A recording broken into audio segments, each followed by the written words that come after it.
Hi everyone and welcome to Paws and Purrs.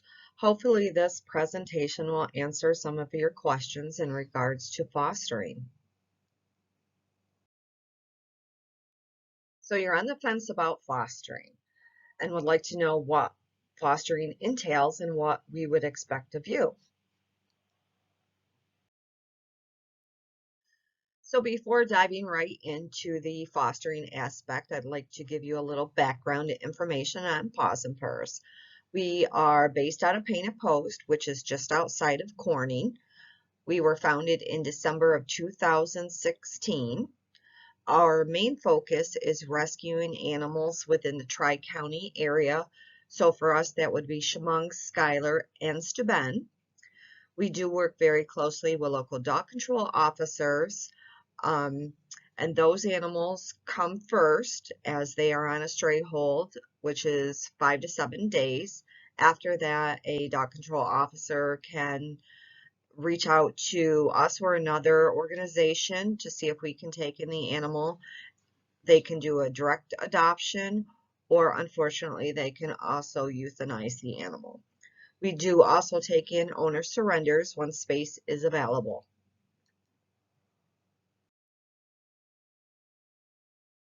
Why foster? Simply put, fostering saves lives. First, we want to mention that there are some great shelters in our area, but even when they make every effort to keep animals comfortable and happy, some dogs and cats just do not do well in a shelter environment. As previously mentioned, dogs at dog control can face being euthanized. Thankfully, the majority of local dog control officers in our area do not euthanize. These animals still need placement. Living in a confined space with very little human contact does not help the animal and could actually result in behavioral issues. So, living in a foster home, we can learn so much more about an animal. If it has any kind of behavioral issue, is it housebroken? Good with other animals? Good with children? Does it have separation anxiety? Our dogs and cats learn to be a part of a family. They learn acceptable behavior, and they also learn social skills. For many of these animals, there may be an adjustment period. Some may not eat or drink right away, and they may not feel comfortable interacting with you. Others adjust very quickly. Animals in foster care are able to enjoy a more relaxing environment while getting the attention they need. They build confidence by learning to trust people, how to play with toys and other animals, and just by experiencing life in a home. As a foster, you can help by using positive reinforcement, teaching basic tricks, basic skills. All of this plays a critical role in helping animals find their forever homes.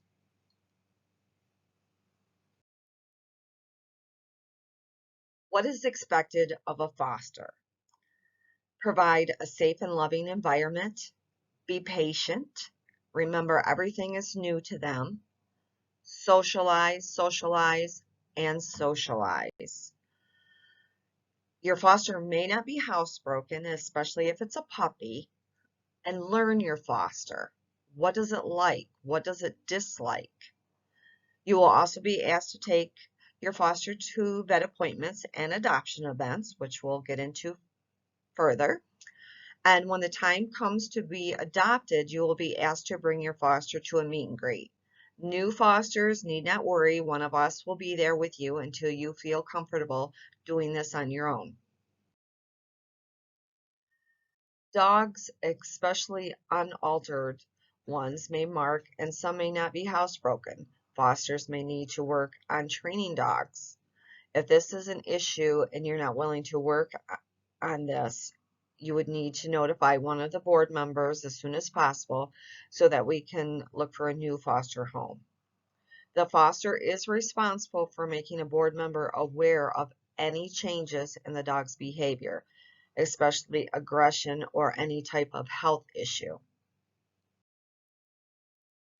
Crate use. Fosters are permitted to create foster dogs when appropriate, such as an unsafe situation, if you're going to be away from the home. Crate training is actually encouraged, but crates should not be used as a punishment. Dogs are not to be crated for long periods of time. This is not the environment that we want for the animals in our care. What will fostering cost you? Well, we provide crates, beds, collars, leashes, cat litter. We also provide food, treats, and the dishes, and we cover all medical expenses. Some animals may be with us longer than others due to multiple reasons. Some may have some health issues and need extra time and care with us. From time to time, we do have special needs animals, and they could take a little longer to get adopted. We are also one of the few rescues who will not separate bonded pairs. Not always, but from time to time, it does take a little longer to get them adopted.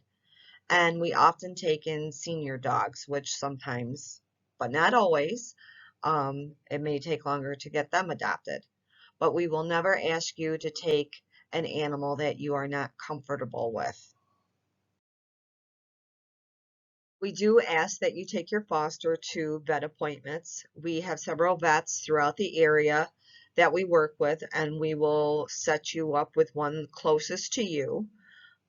If you have any concerns about your foster, we ask that you please notify us before the appointment and not ask for extras when you get there.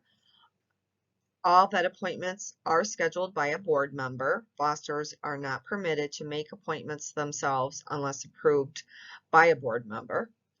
And we do ask that you please follow up with us after each vet appointment in case there is a potential issue or there's a follow-up visit that is required.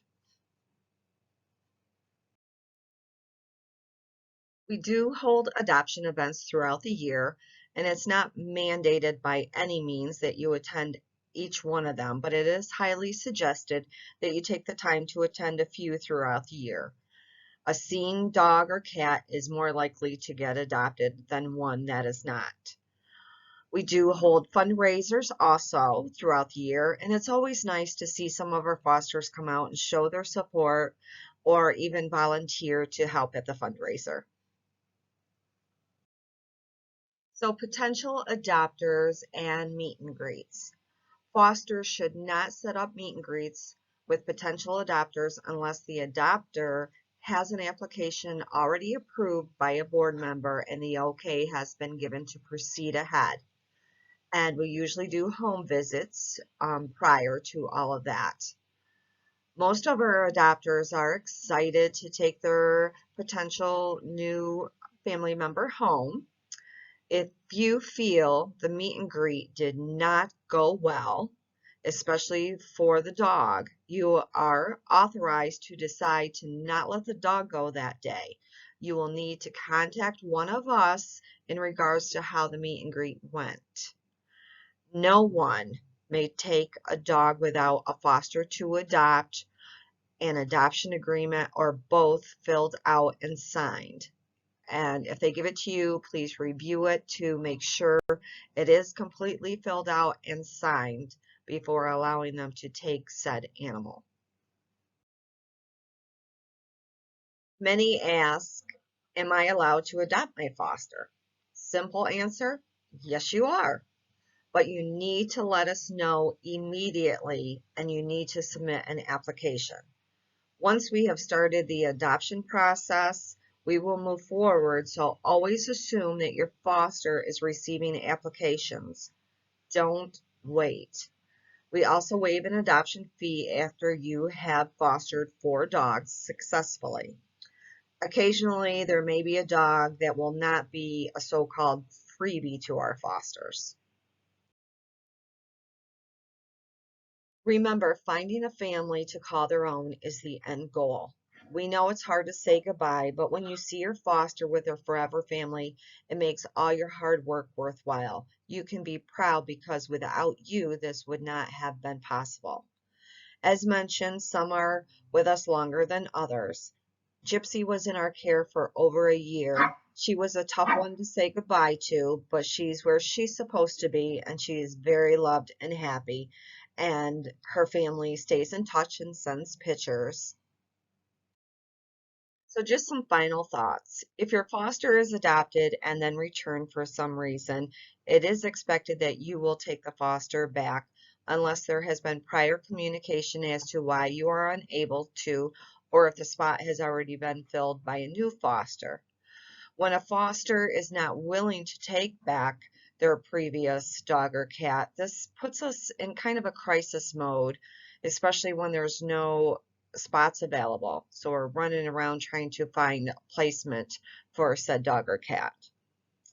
And paws and purrs animal should never be given to another person, taken to a shelter, or given to another rescue. So if you're interested in fostering, please go to our website. We do ask that any pets in the home be up to date on vaccines and spayed or neutered. If you have further questions, you can feel free to email us. You can always call us at 888-506-7727. Our email is pawsandpurrs17@yahoo.com, or you can also send us a private message on our Facebook page. Thank you, everyone.